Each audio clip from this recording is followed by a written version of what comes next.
Kristina Bartosova. I'm a graphic designer, mostly. I also love typography, but and do art direction and many other things, as you will have the opportunity to see.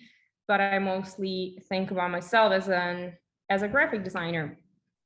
So today I'm gonna tell you something about my early days, about like how I started, about my inspiration, a little bit about my uni days, and then about my first graphic design job, about my own practice, about stuff that didn't work, about stuff that did work, about Gossamer and High Tide, and then what's up next.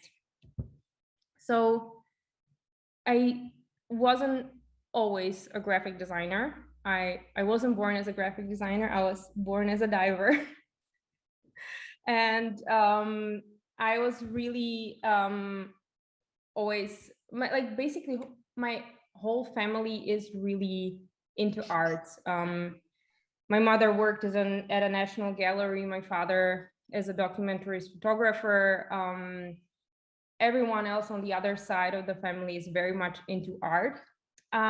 I did like to draw, but I was very intimidated about the whole very arty world. As I said, because my father was a photographer, we had a bunch of very technical equipment at home, and I was always fascinated by it. And my love, like how on these cameras and whatnot, there's like accents of color, and I wouldn't call it graphic design back then, but I was really fascinated about how things are built. And then also it was time, end of 80s, beginning of 90s, where I found it was like a very optimistic time for technology, and there was a lot of like these very interesting, colorful objects, and I was always very fascinated by how things look and how, like, for example, here the type on the plastic looks, and I wouldn't be able to describe it in any way, but I was very, very drawn to it. Our apartment, as I said, because the parents were very artsy, looked weird, and I was always like looking in these old IKEA catalogs and dreaming about like having a more conformist apartment, and like basically all these other worlds. My father, next to like the documentaries photography, sometimes did stuff for advertising, and this was actually me assisting him. This was a campaign back then, so there was a sort of a peek into the more advertising world, but back then I had no real idea about like graphic design, and that it's a job or anything that I might want to maybe do in future. It was just a really fun activity that I could do, and like in this case, like help to style something, and I was just enjoying the very, very naive approach to advertising. I was really trying to stay clear about anything visual, and I was really into drama and acting, and I started doing even like synchronizing and stuff like that, radio plays. I did a couple of auditions, but I was doing so much radio work, and I was like, I don't like to be inside all the time. I want to see the daylight, and so this acting or anything in radio, like this is not for me. So I chose the path of a graphic designer without knowing that I will rarely see the daylight. Anyway, when I quit the whole radio and synchronizing thing, I had a lot of free time, and I was a teenager that wanted to rebel against my arty parents, and what better way to rebel basically than with sports. And it was at that time that I discovered the whole skate and surf. Well, obviously I wasn't surfing, I was in Slovakia. But I was really, really interested and inspired by the whole skate, snowboard culture, and about like this whole aesthetic, and like how it's basically like sports clothing, but you can wear it outside, and there's like whole rugged aesthetic, and there's these cool logos, and everyone is super cool, and I just wanted to be a part of it. And I was really, really obsessed with Roxy and like how the logo looks, and it was really, that was the time that I started like collecting stickers and basically plastering everything I owned with like cutouts from catalogs and stickers. And I was really inspired by all these skate graphics that were on these stickers. Like some of them were more illustrative, and all of them were wild, but some of them were like more cool, and like it could be anything, and everything was allowed. There were no real rules, and that's what I really, really loved about it. For example, this. And then I saw this chocolate logo, and I was like completely blown away how it's typed, but at the same time it looks like nothing else I've ever seen before. It's completely broken, and this was really my gateway into lettering. Like I started imitating all of these letter forms that I saw, and I started drawing a lot, and a lot of it was type. And yeah, basically everything sort of formed into like me trying to do logos without even like knowing that it's logos, what they're called. And then my sister saw it, and she's like, hey, this is actually a job, you could be a graphic designer. I was like, okay. And so this is what I pursued to do, and I really thought that it's what I'm gonna do, and like it's a no-brainer. Basically, I wanna do everything, and I wanted to be somehow in this realm of skate or snowboard. And so I wanted to study because I was sort of a non-negotiable in my family. So I did, I applied for University of Arts and Design, and I was told to have a portfolio. So I put together a portfolio. I'm gonna stop sharing because I gotta show you something. I put together a portfolio, and I had like no idea how you're supposed to prepare a portfolio. And I didn't even know that they're going to judge like how the whole thing looks like. So I made like a plastic folder.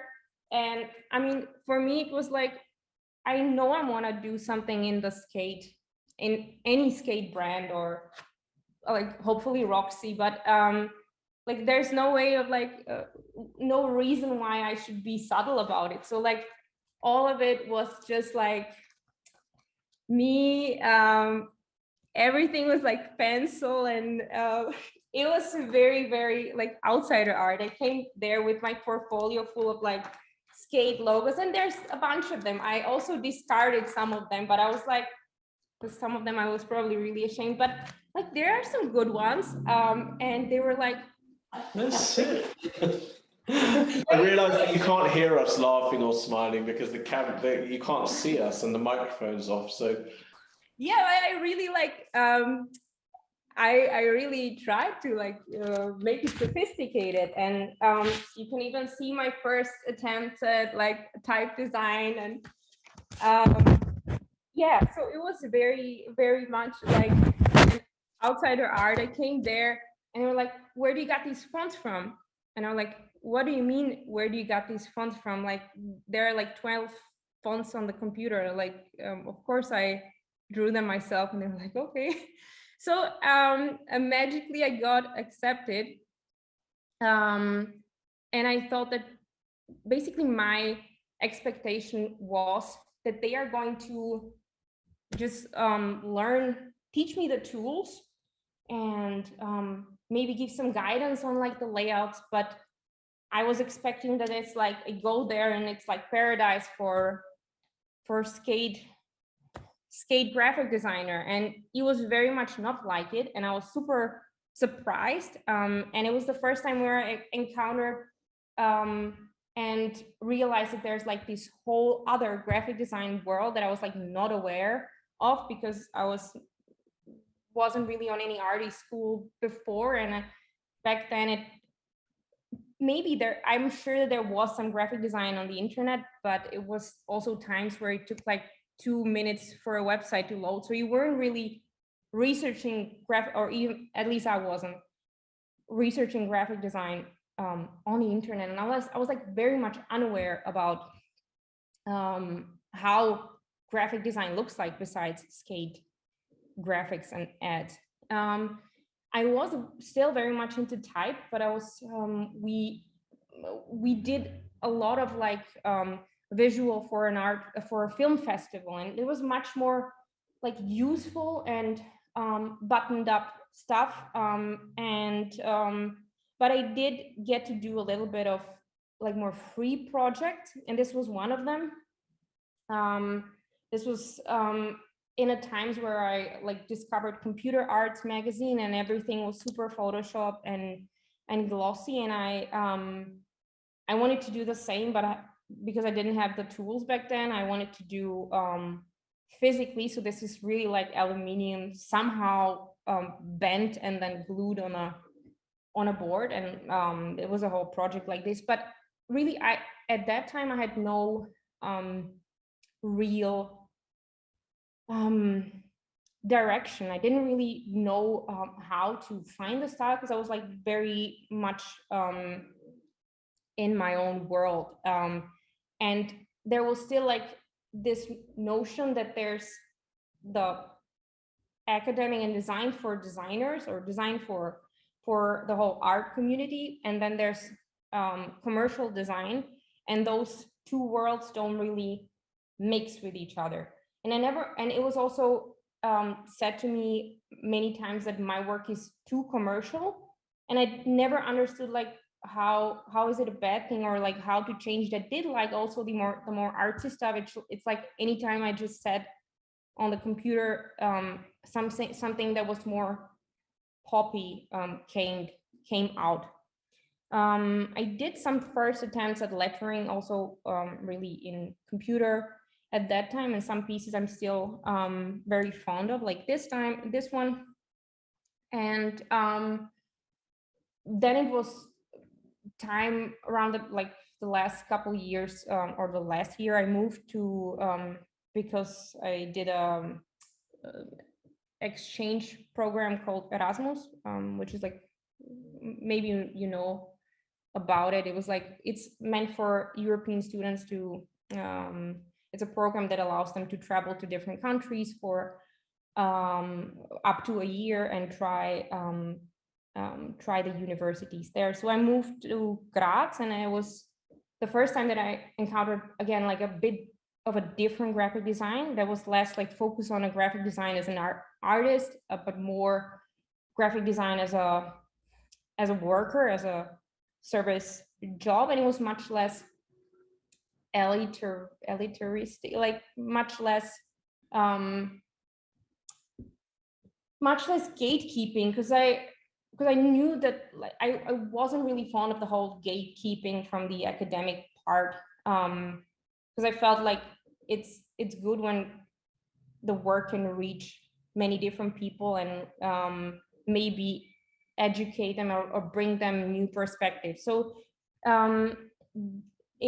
I got a job in Graz. I stayed in Austria for a longer time, but I've then did an internship and eventually took the full-time job at a studio there that was doing basically normal branding, and I did a couple of nice projects, one of them being this one, which was for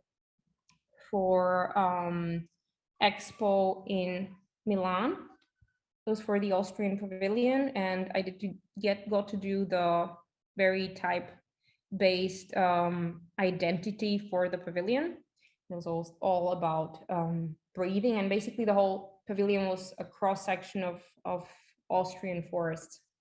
We did some signage inside as well, and even a really big signage out there that breathes. So there were moments that I enjoyed, but because I sort of didn't found my style in the university, and then was in this daytime job all the time, I was like, after a couple of years, I wasn't really sure if I like what I do, and I wanted to like take a step back and figure it out. And because some stuff that I did was enjoyable to do, but I found like it's maybe looking too glossy, and I wanna try if I can develop in a different way. I was also doing at that time a little bit more of really like logo work and letterings. These are some examples. And it got even to a point where I was considering maybe full-time lettering artist is something that I want to do, because I really did enjoy drawing letters, not necessarily making fonts at that time, but letterings. I found that it's like there's like so much fun in molding these letter forms in a way that flows together nicely. But again, like at that time, the lettering artists that I saw were mostly famous by by one of their for their style. There was not really variety, and I felt like I don't want to put myself into the box of just one style, and I found that would be limiting, and I could do it, but at the same time I wanted to try different things. And so I decided that if I focus on branding, I can theoretically do letterings if I feel like it, and or I could not do a lettering or I can do a lettering like this, that it's a little bit more typeface like. So I quit my my full-time job, and I started my own practice.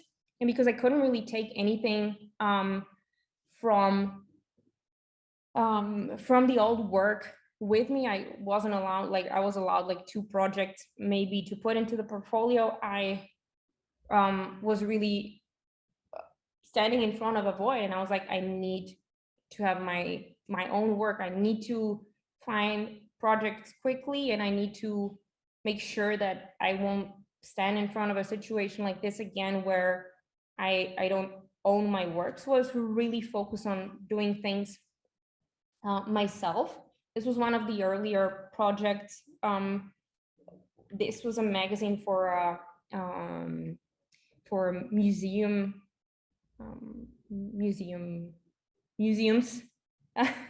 museum range. So it's like a museum house that houses 12 other museums, and this was a magazine for all of them.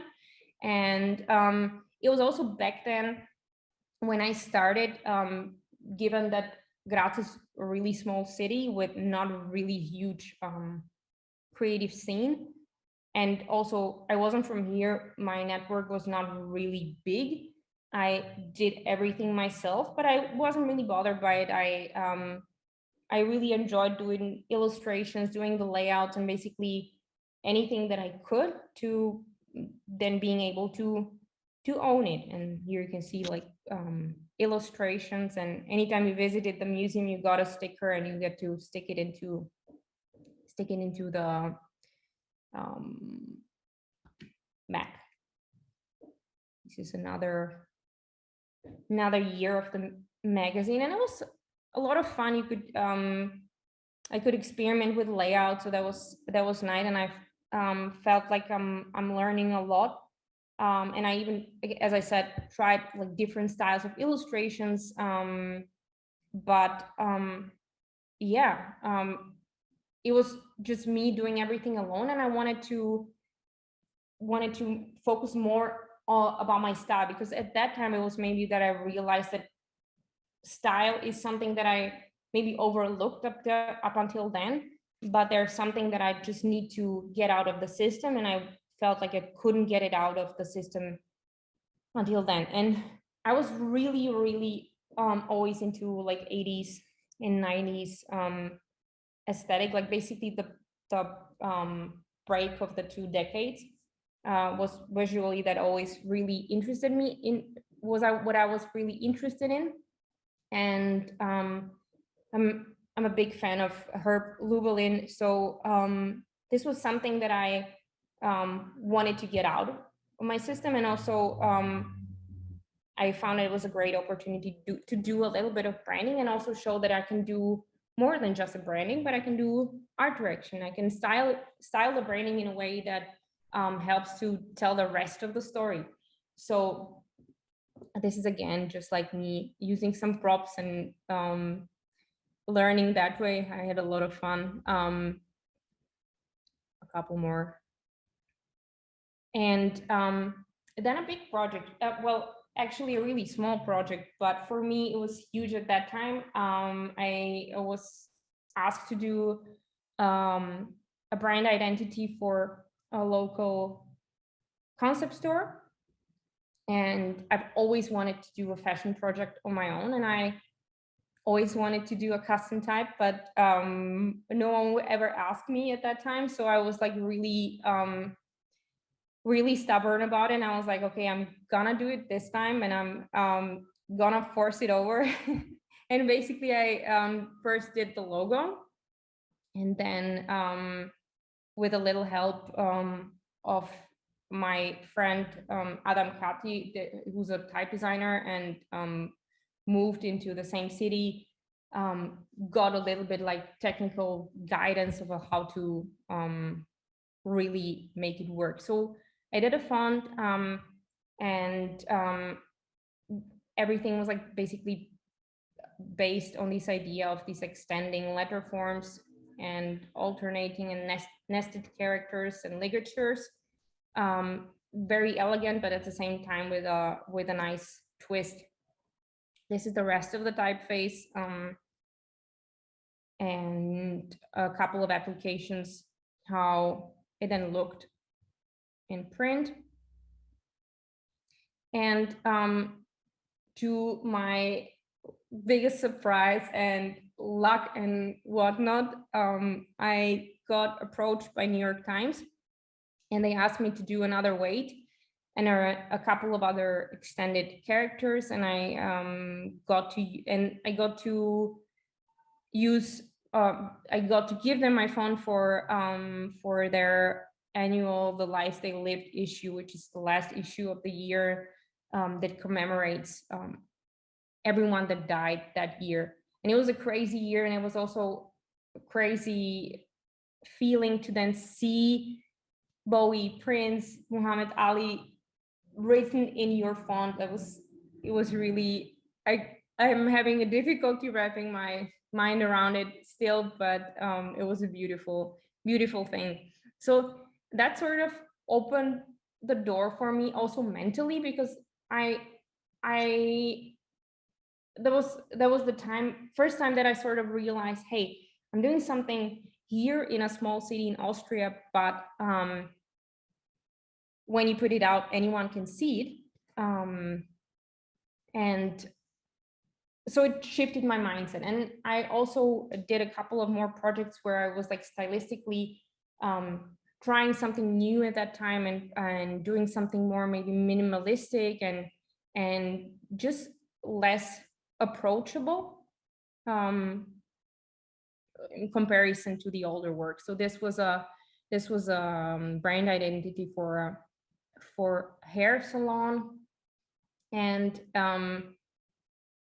I wanted to reflect the transparency of the company into with the logo. So I really did a transparent logo, and made sure that it like you could play with the different materials, and even got to do a huge neon and signage, which is something that I always really enjoy. And it's really fun to see something that I made physically, something that used to be on my screen, and all of a sudden it's in the city, and it's huge. So also I learned a lot and started doing more art direction, and again, reflected the whole simplicity of the brand into the simplicity of the photos that just really focus on the beautiful shot of the hair and interior reflected the whole philosophy as well. One of my favorite projects, and one that I felt for me creatively was really, really liberating, was We Are Not Sisters, which is a small fashion label of a friend of mine.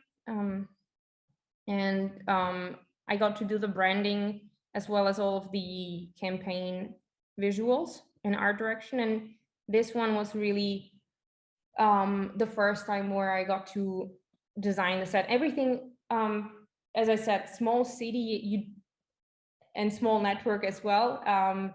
At that time, I really did everything myself. Of course, I collaborated on photography with photographers and on the copy part. And like usually for strategy, I worked with my boyfriend, Thomas Bokon, and the photographers that shot these things, Lip Tanshin. But other than that, on the design part, it was everything me, and it felt fun at that time. And it was also, I felt like I learned 1,000 things because I had to do all these different things, but at the same time, it was a very, very slow process. Like I can see and appreciate it now when I work with agencies that it's great when you have a project manager, it's great when you have a producer, but also in Graz, there are no real producers. So you really had to do all the legwork, talking to printers, talking to other vendors, like seeing how stuff is sourced and made. And it was very, very informative, but at the same time, like extremely time consuming. So here you can see another campaign in the website, art direction, and another campaign. And what I loved about this client was that they were really, really open to my vision and basically let me do whatever. And even got to try a really fun melty lettering. Later, I got bit of a bigger client. So this was for a cosmetic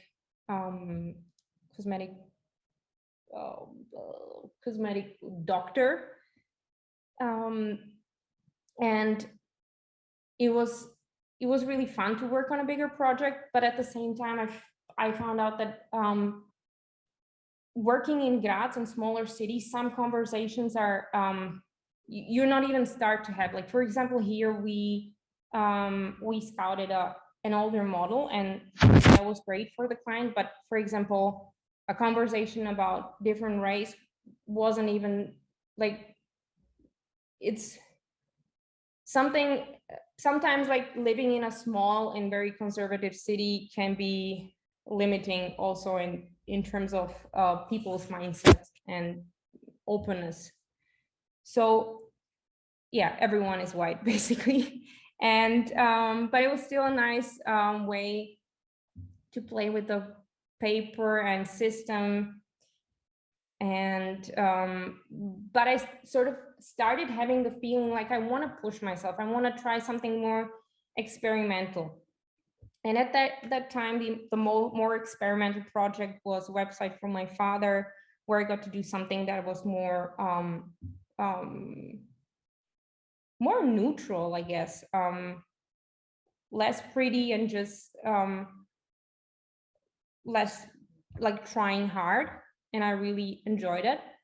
And but there were also other projects, like some parts of the work you can see, of course, but there's a big bunch of work that I never really showed ever, because the projects just didn't happen. And it was many times the projects there, it was many times the projects where I felt like I pushed myself, but just the client wasn't ready, or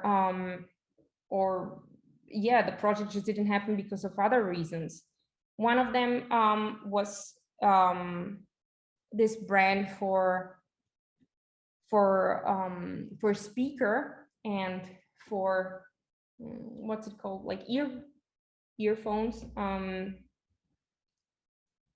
headphones, basically, called Ohms, and their slogan was resistance is fertile.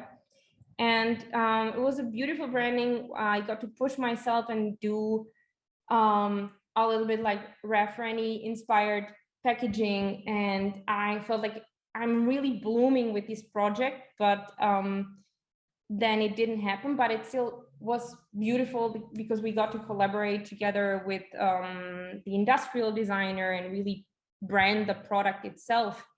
Other project being this local food delivery that was like small restaurants, nothing big, and basically the smaller counterpart to the big delivery services. And I felt like I had a lot of fun with this branding, and I wanted to do something that I felt like really reflected my style at that time, and made a whole system that I found that really fit the company, but it wasn't released. The client decided last minute to go for a different direction. But at the same time, for me, it unlocked something where I was like, I'm really feeling this. I really want to do more of like this, more work like this. And the longest time I sort of felt like I need to like self-realize myself through the client projects and through branding projects. But it was difficult because there's always like another person involved. So but for me, then I saw that, okay, I need a creative outlet where I can do more experimental stuff. And at that time, parallel, I started to work on Gossamer, which is an independent magazine. We're currently doing already the 7th issue. So the first issue was done by someone else, but I'm collaborating on this one with a good friend of mine, Verena Michalic. So and with this project, I found like a huge opportunity to work with anyone that I've admired for the longest time, and some of the most amazing people, and I get to do the creative direction, and we got to hire photographers, illustrators, 3D artists, anyone basically, and it's become a very fun outlet. The client is super open to any kind of print experiments that we want to do, and there's always a theme for each issue, and we get to play it out in the visual. So for example, this inside issue was much more warm and fuzzy and like not crisp in comparison to the night issue that was very much more moodier and dark, but still there's a lot of fun and playful moments going on with the design. Last year I also like after the whole time, the years that I was working so much alone, I was really seeking collaborations, and with Gossamer that was a great opportunity, but I even like wanted to push it more. So I started working with some agencies, and I got really lucky last year and became the design director of High Tide, and got to work with an amazing team, and it was really fun to collaborate and like not having everything to solve by myself creatively, but also have something to bounce ideas back and just share the whole creative part. And also it was the time where more people got to see my work than just, for example, in Austria or even with Gossamer. And this is, for example, a really good portfolio model that's holding my logo for switching. One of the projects that I did with High Tide was this company for bedding called Sijo, where we did this J-curve machine inspired design. It was all about like natural materials when it comes to the print, and the J-curve punch got also transformed then into packaging, a bit of art direction. And you can see the modular logo that is very machine-like, contrasted by the very, very, very soft and friendly serif type. So in terms of what's next, I really want to do more things, I guess, just for myself, without like having to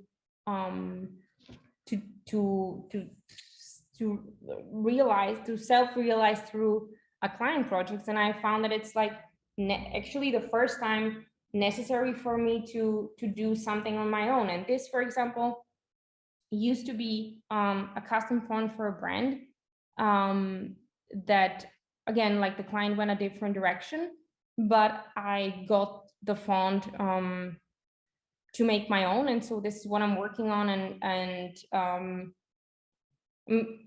really happy that the font got liberated and I can start to work on it as my own project.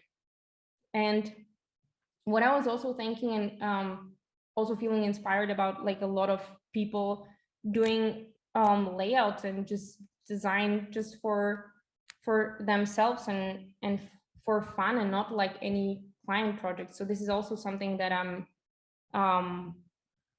working on and want to try out, just experiment with design besides a client brief, and just seeing where it takes me. Thanks. Lovely. We don't tend to just clap because it feels a bit awkward. So thank you very much for that. Thank you. Some really interesting work. Actually, some of the stuff that I didn't actually realize that you'd worked on. So it's really nice to be able to draw the line between where I'd seen it somewhere on Instagram and you worked on it. I've got a question, actually. You've done so many things, and you've been at so many places, and you've taken so many avenues. Which do you feel is the most rewarding? All of them, in a way, I have to say. Maybe because I started really narrow focused, I enjoyed trying a bunch of different things, and I sort of had the feeling I have to learn everything to be a good graphic designer. But the most I really enjoyed type, and if it's a branding where an identity that can really come to life through type, that I'm the happiest, because then it has some kind of other context. So yeah. Did you mention that you were really like sort of interested in art direction as such? Like through what you showed, you had quite a lot of. I wasn't so sure whether the magazine you had. Did you say that you had like a photographer that worked alongside on shooting, like how that magazine looked in those like display kind of settings as such? The magazine, we actually commissioned one of the contributors to shoot, and we just give a general direction, so that those magazine shootings, because it's always done in the US, I didn't art direct so much on hands as for the other projects, but yeah, me and Verena usually give a general direction. So what was the reason to, I'm presuming here that you've left High Tide, is that correct? I was their first design director in residency. Okay. So it was we worked together 2 months before. Then I got hired for the job for 5 months, and then we worked together a little bit afterwards. But it was just a 5 month contract. 5 months contract, exactly. Okay. So where are you now? You said what's next, but where does that look like? What does this journey look like for you? Is it continue to go down your own independent practice? Is that look to stay where you are? Because as you mentioned, you're in a small. Do you say you're still in a small city? Yeah. So I'm definitely ready to move to a bigger city, to be honest, because I realized through the whole collaborations, I really missed working with people and exchanging more with people, and I've started to find where I'm at. It's also not good when I'm like not so much present where I'm living. Most of the work that I do for now is for the US, so I think it's like the next step would be to move and become more integrated into community and people around me, you know what I mean? I was gonna ask, because like you said, you kind of came into design in quite like an unconventional way. Do you find those kind of sketches that you used to do and the references that you pulled out from like Roxy and that kind of culture, do you still find that kind of influencing the way that you approach work and the way that you do work today? Not even necessarily the aesthetic, but just like your process. Yeah, so funnily enough, like the aesthetics not at all, even though like, for example, the Roxy logo still I find today like super fascinating, like how it works.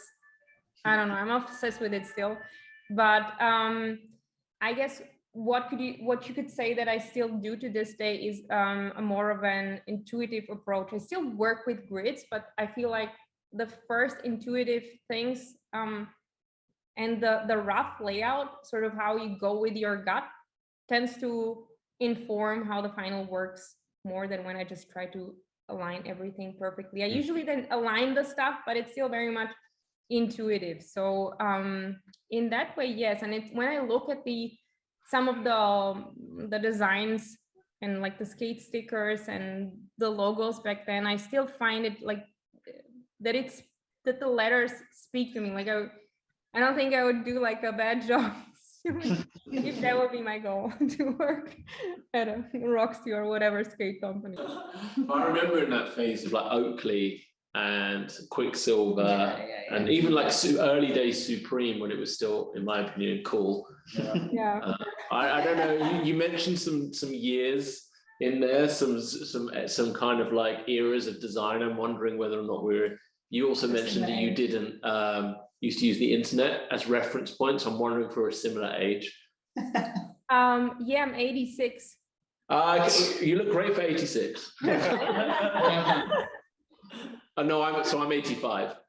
Oh, okay. Yeah, so we're similar age. No, but at that time, I'm sure that there was like, I'm not sure if there was Behance or blogs, but it was, yeah, I wasn't aware of like graphic design in the internet. And I think I'm still, because of my past, as you said, like, I think I'm very much a late bloomer. And I feel like there's always the phases where I'm like, this is what I'm doing now. And then around like 4 years later, I feel like I need to creatively shift. So like used to be skate, and then it was like something more commercial, and then I like shift away from that, or it was lettering, and then so it's I don't feel like even after all these years that I really like figure out my style or like my visual expression. I feel like I have still a lot to learn.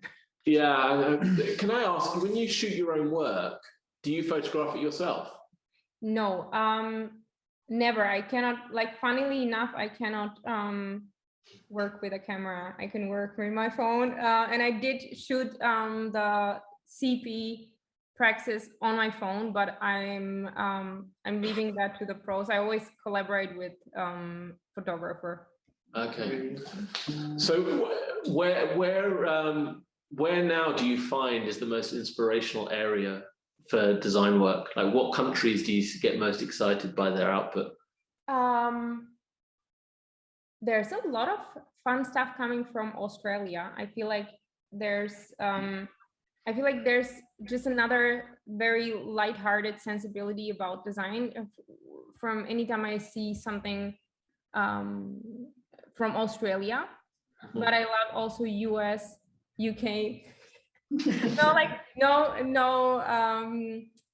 That's like, this is like no pretending, but really like 2 times Elliot, you've been my branding inspiration since the day I started my own practice. So it's I'm very, very honored to get to meet you all. We appreciate the time you've taken to pull together a presentation. It's actually it's a useful, if anything else, it's a useful tool for you to have had a presentation ready for somebody else to present to also, right? Yeah, maybe you should come and do maybe you want to come and get our portfolio. We'll do a talk for you, so we have to prepare one. Yeah, I'm into that. I was interested, as someone who's spent a lot of time in academia myself. I was an art historian before I came to this job. I'm interested in what you're talking about, the sort of like academic versus commercial side of design, because I've had that kind of from a different way, because I've never been a practitioner of art, but as someone who's interested in the arts, that whole the difference between academia and like the commercial side of the art world. And I'm just wondering how in your work now, if that is still a question that you think about, kind of the question of like design for design's sake versus like, what is commercially successful design? Yeah, I think about it actually all the time.